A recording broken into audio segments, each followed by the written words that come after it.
Nous parlons de la renaissance du système éducatif burkinabé. Parce que désormais, nous voulons un système éducatif où 60% des sortants soient de la formation professionnelle et technique. C'est-à-dire, nous voulons désormais allier diplôme et compétences pour que ces enfants ne soient pas seulement des enfants qui apprennent la théorie et qui malheureusement ne peuvent pas être utiles à eux-mêmes et à la société.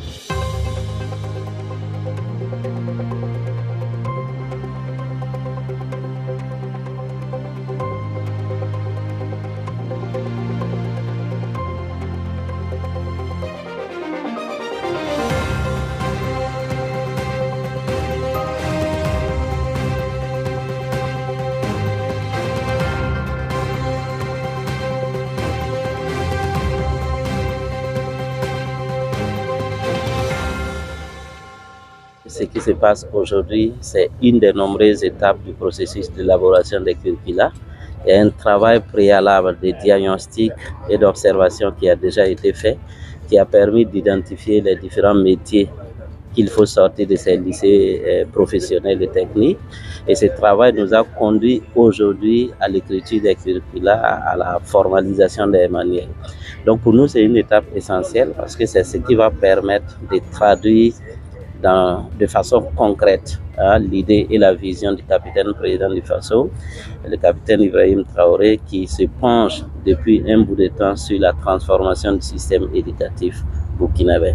Donc à partir de ce qui va sortir aujourd'hui, qui est l'avant-dernière étape justement, nous allons donc tracer les chemins des professions, des métiers à former. Donc aujourd'hui, c'est l'heure de dire qu'est-ce qu'il faut en termes donc de modules d'enseignement pour pouvoir permettre à ceux qui vont sortir de sortir avec les compétences dont on a besoin justement pour permettre la transformation de nos produits du terroir. Avec la révolution progressiste populaire, nous avons pris la ferme résolution d'opérer un changement en profondeur de nos systèmes éducatifs. Et cette étape de ce matin constitue un pilier important de cette mutation. Comme vous le savez, avec l'initiative présidentielle pour une éducation de qualité, nous sommes en train d'ouvrir des lycées professionnels spécialisés. Et cette année, ce que nous avons en ligne de mire, c'est achever la construction de 4 lycées spécialisés, notamment à Bagré, à Samandeni, à Kaya ici, mais aussi dans la zone de Yakour, notamment à Gomposon, où il y a beaucoup de potentialités dans les régions où elles s'y trouvent. C'est pourquoi dans la domaine et dans la zone de Gomposon, comme Bagré, comme Samandeni, nous sommes en train d'implémenter des curricula sur l'agriculture et l'aquaculture. Et naturellement, si vous voulez que l'éducation de qualité puisse se manifester, il faudrait que les curricula répondent aux besoins en tout cas de la nation. C'est pour cette raison que les techniciens sont regroupés là ce matin pour réfléchir sur ces curricula. Dans la zone de Kaya, nous allons travailler sur la transformation de la matière première qui est les puits repos. Et toutes ces réflexions vont se mener ce matin pour qu'à la fin de l'atelier, non seulement on ait les curricula qui vont orienter effectivement ces enseignements, mais aussi des manuels.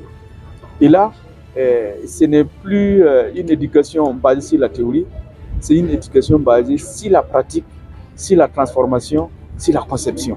Et aujourd'hui, ce matin, on a réuni tous les spécialistes du domaine, des professionnels, des enseignants, des inspecteurs, et aussi des praticiens et des associations qui sont déjà dans le secteur pour que nous puissions élaborer des documents qui répondent effectivement à nos attentes. Donc c'est tellement important pour nous parce que la transformation ne sera pas seulement dans la bouche, mais elle doit se traduire concrètement sur le terrain. Ce que nous attendons de ces rédacteurs, c'est de garder en ligne de mire que nous voulons former des praticiens. Donc beaucoup de pratiques et moins de théorie. Mais aussi, nous voulons que ces sortants de ces écoles-là soient aussi des patriotes convaincus pour que l'intelligence, la mentalité qui change s'opère aussi, puisse poursuivre avec un changement de comportement, un changement, j'allais dire, dans le cœur où nous formons non seulement des techniciens, mais des patriotes convaincus